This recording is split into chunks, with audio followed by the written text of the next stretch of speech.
ओम श्री बृहस्पति नमः। आप सभी का मेरे YouTube चैनल पर हार्दिक स्वागत है। बृहस्पति देवता की कृपा सदा आप और आपके परिवारजनों पर बनी रहे। गुरुवार या वीरवार को भगवान बृहस्पति की पूजा का विधान है। बृहस्पति देवता को बुद्धि और शिक्षा का देवता माना जाता है। गुरुवार को बृहस्पति देव की पूजा करने से धन, विद्या, पुत्र तथा मनोवांछित फल की प्राप्ति होती है। परिवार में सुख तथा शांति रहती है। गुरुवार का व्रत जल्दी विवाह करने के लिए भी किया जाता है, लेकिन गुरुवार की पूजा करते समय यह ध्यान रखना चाहिए कि पूजा विधि विधान के अनुसार हो। व्रत वाले दिन प्रातःकाल उठकर बृहस्पति देव का पूजन करना चाहिए। बृहस्पति देव का पूजन पीली वस्तुएं, पीले फूल, चने की दाल, पीली मिठाई, पीले चावल, केले और मुनक्का आदि का भोग लगाकर किया जाता है। इस व्रत में केले का पूजन ही करें। कथा और पूजन के समय मन, कर्म और वचन से शुद्ध होकर मनोकामना पूर्ति के लिए बृहस्पति देव से प्रार्थना करनी चाहिए। दिन में एक समय ही भोजन करें। भोजन चने की दाल आदि का करें। नमक ना खाएं। पीले वस्त्र पहनें। पीले फूलों का और फलों का प्रयोग करें। पीले चंदन से पूजन करें। पूजन के बाद भगवान बृहस्पति देव की कथा सुननी चाहिए। बृहस्पतिवार व्रत कथा प्राचीन समय की बात है। किसी राज्य में एक बड़ा प्रतापी तथा दानी राजा राज्य करता था। वह प्रत्येक गुरुवार को व्रत रखता एवं भूखे और गरीबों को दान देकर पुण्य प्राप्त करता था, परंतु यह बात उसकी पत्नी को अच्छी नहीं लगती थी। वह ना तो व्रत करती थी और ना ही किसी को एक भी पैसा दान में देती थी, और राजा को भी ऐसा करने से मना करती थी। एक समय की बात है, राजा शिकार खेलने को वन को चले गए। घर पर रानी और दासी थी। उसी समय गुरु बृहस्पति देव साधु का रूप धारण कर राजा के दरवाजे पर भिक्षा मांगने को आए। साधु ने जब रानी से भिक्षा मांगी तो वह कहने लगी, हे साधु महाराज, मैं इस दान और पुण्य से तंग आ गई हूँ। आप कोई ऐसा उपाय बताएं जिससे कि सारा धन नष्ट हो जाए और मैं आराम से रह सकूं। बृहस्पति देव ने कहा, हे देवी, तुम बड़ी विचित्र हो। संतान और धन से कोई दुखी होता है? अगर अधिक धन है तो इसे शुभ कार्यों में लगाओ। कुंवारी कन्याओं का विवाह कराओ। विद्यालय और बाग बगीचे का निर्माण कराओ, जिससे तुम्हारे दोनों लोग सुधरे। परंतु साधु की इन सभी बातों से रानी को खुशी नहीं हुई। उसने कहा, मुझे ऐसे धन की आवश्यकता नहीं है जिसे मैं दान दूं और जिसे संभालने में मेरा सारा समय नष्ट हो जाए। तब साधु ने कहा, यदि तुम्हारी ऐसी इच्छा है तो मैं जैसा तुम्हें बताता हूँ तुम वैसा ही करना। बृहस्पतिवार के दिन तुम घर को गोबर से लीपना। अपने केशों को पीली मिट्टी से धोना। केशों को धोते समय स्नान करना। राजा से हजामत बनाने को कहना। भोजन में मांस मदिरा खाना। कपड़ा धोबी के यहाँ धुलने डालना। इस प्रकार 7 बृहस्पतिवार करने से तुम्हारा समस्त धन नष्ट हो जाएगा। इतना कहकर साधु रूपी बृहस्पति देव अंतर्ध्यान हो गए। साधु के कहे अनुसार करते हुए रानी को केवल 3 बृहस्पतिवार ही बीते थे। उसकी समस्त धन संपत्ति नष्ट हो गई।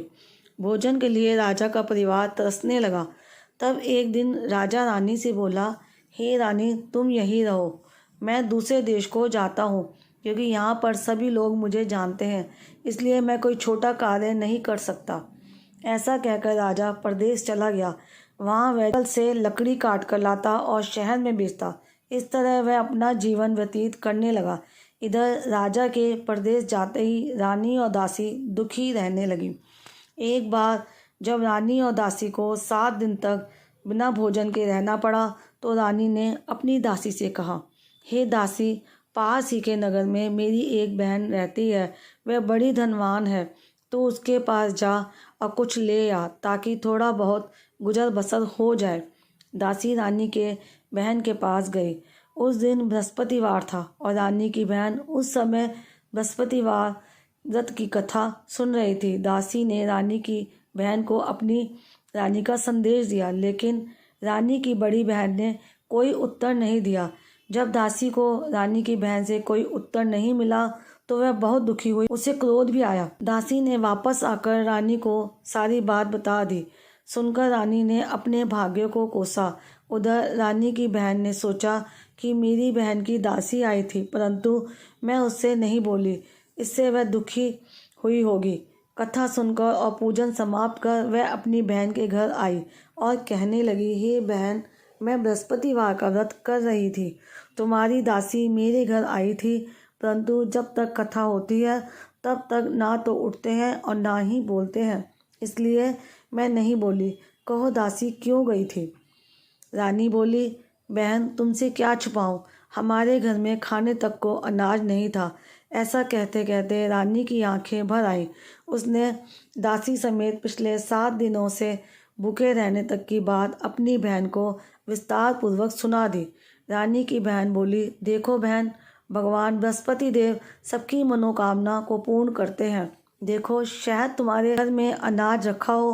पहले तो रानी को विश्वास नहीं हुआ, पर बहन के आग्रह करने पर उसने अपनी दासी को अंदर भेजा तो उसे सचमुच अनाज से भरा एक बड़ा घड़ा मिल गया। यह देखकर दासी को बड़ी हैरानी हुई। दासी रानी से कहने लगी, हे रानी, जब हमको भोजन नहीं मिलता तो हम व्रत ही तो करते हैं, इसलिए क्यों ना इससे व्रत और कथा की विधि पूछ ली जाए ताकि हम भी व्रत कर सकें। तब रानी ने अपनी बहन से बृहस्पतिवार व्रत के बारे में पूछा। उसकी बहन ने बताया, बृहस्पतिवार के व्रत में चने की दाल और मुनक्का से विष्णु भगवान का केले की जड़ में पूजन करें तथा दीपक जलाएं, व्रत कथा सुनें और पीले भोजन ही करें, इससे बृहस्पति देव प्रसन्न होते हैं। व्रत और पूजन विधि बतलाकर रानी की बहन अपने घर को लौट आई। 7वें रोज जब गुरुवार आया तो रानी और दासी ने निश्चय अनुसार व्रत रखा। घुड़साल में जाकर चना और गुड़ बीन लाई और फिर उसकी दाल से केले की जड़ तथा विष्णु भगवान का पूजन किया। अब पीला भोजन कहाँ से आए, इस बात को लेकर दोनों बहुत दुखी थे। क्योंकि उन्होंने व्रत रखा था, इसलिए गुरुदेव उन पर प्रसन्न थे, इसलिए वे एक साधारण व्यक्ति का रूप धारण कर 2 थालों में सुंदर पीला भोजन दासी को दे गए। भोजन पाकर दासी प्रसन्न हुई और फिर रानी के साथ मिलकर भोजन ग्रहण किया। उसके बाद वे सभी गुरुवार को व्रत और पूजन करने लगी। बृहस्पति भगवान की कृपा से उनके पास फिर से धन संपत्ति हो गई, परंतु रानी फिर से पहले की तरह आलस्य करने लगी। तब दासी बोली, देखो रानी, तुम पहले भी इस प्रकार आलस्य करती थी, तुम्हें धन रखने में कष्ट होता था, इस कारण सभी धन नष्ट हो गया, और अब जब भगवान गुरुदेव की कृपा से धन मिला है तो तुम्हें फिर से आलस्य होता है। बड़ी मुसीबतों के बाद हमने यह धन पाया है, इसलिए हमें दान पुण्य करना चाहिए, भूखे मनुष्यों को भोजन कराना चाहिए और धन को शुभ कार्यों में खर्च करना चाहिए, जिससे तुम्हारे कुल का यश बढ़ेगा, स्वर्ग की प्राप्ति हो और पितर प्रसन्न हो। दासी की बात मानकर रानी अपना धन शुभ कार्यों में खर्च करने लगी, जिससे पूरे नगर में उसका यश फैलने लगा। गुरुवार को बृहस्पति भगवान का व्रत रखने से घर में हमेशा सुख संपत्ति की बहार रहती है, और भगवान की कथा करने के बाद उसके बाद आपको भगवान की आरती भी करनी चाहिए। तो ये थी भगवान बृहस्पति देव की कथा, उनकी पूजा विधि। उम्मीद करती हूँ ये वीडियो आपको बहुत पसंद आई होगी, और अगर आपको आज की वीडियो पसंद आई है तो मेरा आप सभी से अनुरोध है कि आप मेरे चैनल पर अगर पहली बार आए हैं तो चैनल को सब्सक्राइब ज़रूर करिएगा और बेल आइकन ज़रूर प्रेस कर दीजिएगा, ताकि आने वाली वीडियो की जानकारी आपको समय पर मिल सके। ओम बृहस्पति देवाय नमः।